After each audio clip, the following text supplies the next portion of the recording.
नमस्कार दोस्तों, मैं सीए अंकिता खंडेलवाल स्वागत करती हूँ आप सभी का अपने स्टॉक मार्केट चैनल में।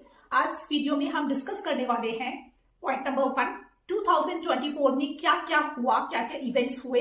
पॉइंट नंबर 2, हमारी 2025 से क्या एक्सपेक्टेशन होंगी with related to stock market. Point number 3, जो एक्सपेक्टेशन होंगी 2025 से उससे रिलेटेड हम हमारी इन्वेस्टमेंट स्ट्रैटेजी किस तरीके से बनाएं। तो स्टार्ट करते हैं अपना वीडियो। दोस्तों, 2024 का साल पूरा इवेंट से भरा हुआ था। इंडिया के इलेक्शंस हुए, यूएस के इलेक्शन हुए, जियोपॉलिटिकल कॉन्फ्लिक्ट हुआ और साथ ही साथ फेड ने जो रेट कट साइकिल शुरू कर दिया यूएस में वो हुआ और एफआईआईज का सेलिंग हुआ इंडियन स्टॉक मार्केट में। अब एक साल के इंडियन स्टॉक मार्केट की बात करें तो फर्स्ट हाफ ऑफ 2024 में मार्केट की परफॉर्मेंस धांसू थी। लार्ज कैप में 10% का रिटर्न मिला, मिड कैप में 26% का रिटर्न और स्मॉल कैप में 23% का रिटर्न। जून 2024 के बाद पासा पलट गया। सेकेंड हाफ में इंडियन इकोनॉमी में बहुत ज्यादा ग्रोथ में स्लो डाउन देखा गया। अगर आप क्वार्टर 1 या क्वार्टर 2 और फाइनेंशियल ईयर 25 के रिजल्ट्स देखेंगे तो कंपनीज के रिजल्ट्स वीक आए हैं। दोस्तों, हुआ यह है कि बुल रैली हुई थी 2023 में। 2024 के फर्स्ट हाफ तक मार्केट की परफॉर्मेंस धांसू थी, जिसके कारण कंपनीज के वैल्यूएशन बहुत ज्यादा एक्सपेंसिव हो गए। इन एक्सपेंसिव वैल्यूएशन के चक्कर में सेकेंड हाफ ऑफ ईयर 2024 जून से दिसंबर में मार्केट में आपको करेक्शन और कंसोलिडेशन ही नजर आ रहा है। जून से दिसंबर में लार्ज कैप और मिड कैप इंडेक्स में रिटर्न आपको फ्लैट नजर आएगा और स्मॉल कैप में एक हल्की बढ़त देखने को मिली है। इंपॉर्टेंट क्वेश्चन है 2025 से क्या एक्सपेक्टेशन है। 2025 में दोस्तों दो बड़े इंपॉर्टेंट इवेंट होने वाले हैं जो मार्केट की डायरेक्शन को तय करेंगे। पहला, जियोपॉलिटिकल सिचुएशन जो कि काफी ज्यादा वोलेटाइल रहने वाली है और हर कंट्री इंक्लूडिंग इंडिया को भी इफेक्ट करने वाली है। 28 जनवरी से जब ट्रंप साहब अमेरिका की भागदौड़ को संभालेंगे, अपना वर्क एग्जीक्यूट करना शुरू करेंगे, उसके बाद पता लगेगा टेंशन कितनी बढ़ेगी। ट्रंप भाई साहब ने ऑलरेडी प्रपोज कर दिया 25% tariff rate on imports from Mexico and Canada और 10% tariff rate on import from China. एक रिपोर्ट के अनुसार 2023 में यूएस ने गुड्स वर्थ $1.5 ट्रिलियन इंपोर्ट किया था from Mexico, Canada and China. तो ट्रंप भाई साहब ने जो ये टैरिफ की रेट्स बढ़ाई हैं, इससे 2025 में ट्रेड वार होने के भी संकेत आ रहे हैं, पर इससे पूरा फायदा इंडिया के एक्सपोर्ट सेक्टर को मिल सकता है।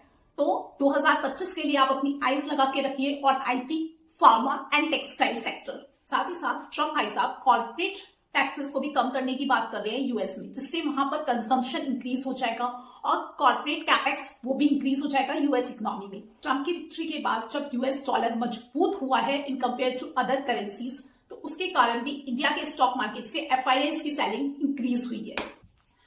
दोस्तों, जो फेड की अभी मीटिंग हुई थी जिसमें उन्होंने बोला था कि हम in future lower interest rate cut करेंगे due to our restrictive policy and high inflation, उसके कारण कहीं ना कहीं इस चीज का असर हमारे इंडिया में भी होता नजर आएगा। हमारे इंडिया में जो आरबीआई है वो भी शायद अब डिले कर दे in respect of rate cutting. दूसरा इवेंट जो 2025 के लिए एक्सपेक्टेड है वो है अर्निंग ग्रोथ का स्लो डाउन। दोस्तों, क्वार्टर 1, क्वार्टर 2 फाइनेंशियल ईयर 2025 के इनमें देख लिया गया है कि कंपनीज की जो ग्रोथ है वो कंटिन्यू गिर रही है। एक्सपेक्टेड ये है कि क्वार्टर 3 में भी आपको सेम ही देखने को मिलेगा। अगर आप अर्निंग ग्रोथ को वैल्यूएशन से कंपेयर करेंगे तो देखिए क्या निकलता है। लार्ज कैप इंडेक्स का पीई आज 22 पे ट्रेड करता है, लेकिन अगर आप 10 ईयर का मीडियम पीई निकालते हैं तो वो 20 आता है, यानी कि लार्ज कैप इंडेक्स 10% प्रीमियम पे ट्रेड हो रहा है। मिड कैप इंडेक्स का पीई 32 है। वैसे आप कभी स्क्रीनर या फिर मनी कंट्रोल पे देखेंगे तो वहां पर आपको इसका पीई 42 नजर आएगा।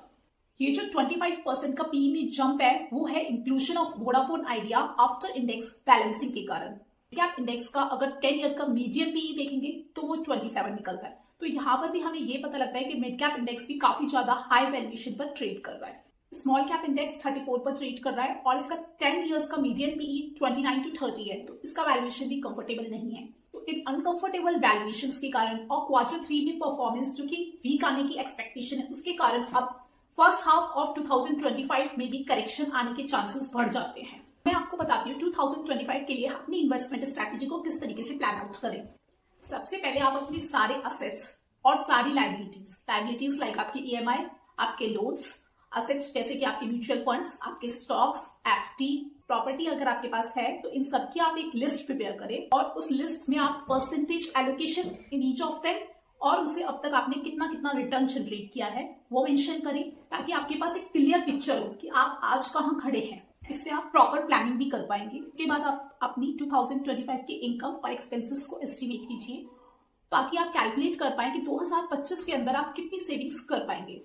उसके बाद आप अपने शॉर्ट टर्म, लॉन्ग टर्म और मीडियम टर्म अपने फाइनेंशियल गोल्स को सेट कीजिए। उसके बाद आप अपना एक इमरजेंसी फंड क्रिएट कीजिए, जो कि अराउंड आपका 6 to 9 मंथ का एक्सपेंसेस इतना होना चाहिए। उस इमरजेंसी फंड को आप किसी safe investment option like FDs में रख सकते हैं। आप अपनी जो इन्वेस्टमेंट पोर्टफोलियो है उस पर नजर डालिए, उसे रीबिल्ड कीजिए, उसे रीबैलेंस कीजिए। इक्विटी में अगर आपका ज्यादा पैसा एलोकेटेड है तो आप अपने पैसे को वहां से विथड्रॉ करके बॉन्ड्स में, डेट म्यूचुअल फंड में, या फिर आप गोल्ड परचेज कर सकते हैं। क्योंकि 2025 के फर्स्ट हाफ में मार्केट में और हैवी करेक्शन आने के चांसेस हैं, तो आपको अपने पोर्टफोलियो में प्रॉफिट को बुक कर लेना चाहिए और एटलीस्ट अपने पोर्टफोलियो का 20% आपके पास कैश में होना चाहिए, ताकि वो करेक्शन के टाइम पे आप उस पैसे को डिप्लॉय कर सकें। अगर आप सैलरीड क्लास हैं तो आपको सिस्टमैटिकली इन्वेस्ट करना चाहिए, अपनी SIPs को बंद नहीं करना है, because it is very difficult to time the market. अपने पोर्टफोलियो को रिबैलेंस कीजिए across large cap, mid cap and small cap. Large cap में आप 50 to 60% रखिए और मिड कैप और स्मॉल कैप में 40 to 50% एलोकेट कीजिए। Then divide your investment across different sectors.